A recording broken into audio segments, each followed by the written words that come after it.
김홍일 방통위원장이 끝내 방송장악 쿠데타를 기도하고 있습니다. 방송통신위원회가 오늘 오전 MBC 대주주인 방송문화진흥회 KBS, EBS 이사 선임을 위한 계획을 의결하겠다고 기습 공지했습니다. 공영방송 이사진을 정권의 입맛에 맞는 인사들로 싹 교체하고 KBS에 이어 MBC와 EBS까지 완전히 장악하겠다는 방송장악 쿠데타 시도입니다. 민주당을 비롯한 야당들이 김홍일 방통위의 방송장악을 막기 위해 탄핵안을 발의하자 공영방송을 정권의 애완견으로 만들기 위해 비밀 군사작전하듯이 밀어붙이고 있는 것입니다. 강도가 한 집안을 쑥대밭 만들어 놓고 경찰이 출동하려 하니 아예 불까지 지르겠다고 나선 것과 뭐가 다릅니까? 민주주의 국가에서 일어날 수 없는 폭거입니다. 김홍일 체제의 방통위는 출발부터 자격 미달이었고 임기 내내 정권의 방송 장악 기도를 앞장서서 실행해 왔습니다. 특히 사법부에서 이미 두 차례나 위법성을 지적한 2인 체제로 YTN의 민영화 같은 중대한 정책 사항까지 강행 처리하는 무도함까지 보여줬습니다. 2인 체제 의결 행위는 5인의 상임위원으로 구성하고 상임위원 2인 이상의 요구로 위원장이 회의를 소집하며 제적위원 과반수의 찬성으로 의결하도록 규정한 방통위법 제4조 제1항, 제13조 제1항 및 제2항을 위반한 것으로 원천 무효입니다.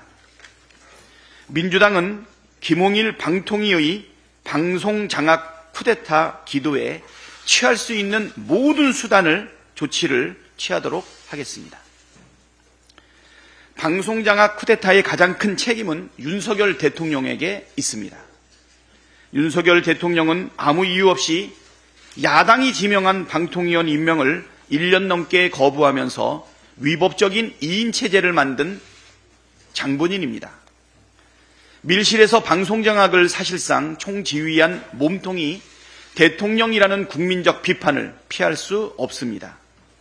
국가기관의 탈법적인 운영을 조장, 방조, 묵인한 것 자체로도 중대한 헌법과 법률 위반입니다. 윤석열 정권 출범 이후 지금까지 줄곧 말로만 자유를 외쳤지 실제로는 언론 탄압에 방송 장악을 위해 끊임없이 행동해왔다는 것을 온 국민이 알고 있습니다. 방송을 장악하면 정권을 유지할 수 있을 거라는 믿음은 착각입니다.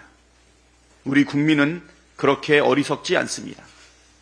방송 장악을 한다 한들 모든 언론을 틀어막을 수 없고 국민의 눈과 귀를 막을 수도 없습니다. 해병대원 순직 사건 수사 외압에 직접 개입한 흔적과 정황들을 지울 수도 없을 뿐더러 김건희 여사가 관여한 것 아니냐는 의혹을 덮을 수도 없습니다. 오히려 성남 민심을 폭발시키는 기폭제가 될 것입니다.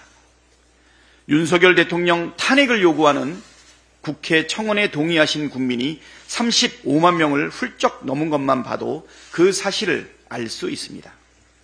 어제 하루 사이에만 15만 명이 청원에 동참했고 이 속도대로라면 조만간 100만 명을 넘길 것으로 예측됩니다. 김홍일 방통위의 불법적 방송 장악 쿠데타가 윤석열 정권에 대한 국민적 분노를 더 키우고 있습니다. 불행한 사태를 피하려면 즉시 김홍일 방통위원장을 파면하고 불법적인 방송 장악 쿠데타 시도를 중단하십시오. 우리 국민께서는 독재자를 결코 용인하지 않을 것이라는 점 똑똑하게 경고합니다. 국정 운영을 극우 유튜버의 음모론에 의지해서야 되겠습니까? 윤석열 대통령이 12구 이태원 참사에 대한 이 사고가 특정 세력에 의해 유도되고 조작된 사건일 가능성도 배제할 수 없다고 말했다는 사실이 김진표 전 국회의장의 회고록을 통해 공개됐습니다. 사실이라면 매우 충격적입니다.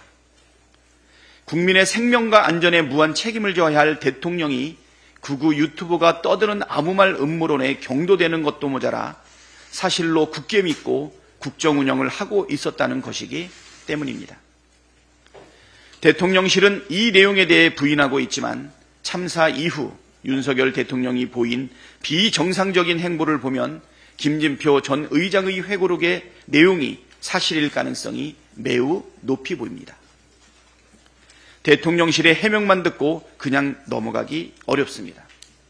윤석열 대통령이 직접 입장을 밝혀야 합니다. 정말 그렇게 말했는지, 정말 그렇게 생각하고 있었는지 국민 앞에 분명하게 밝히길 바랍니다. 아울러 지금도 극우 유튜브 시청을 하고 있는지 명백히 밝히기를 바랍니다. 이상입니다.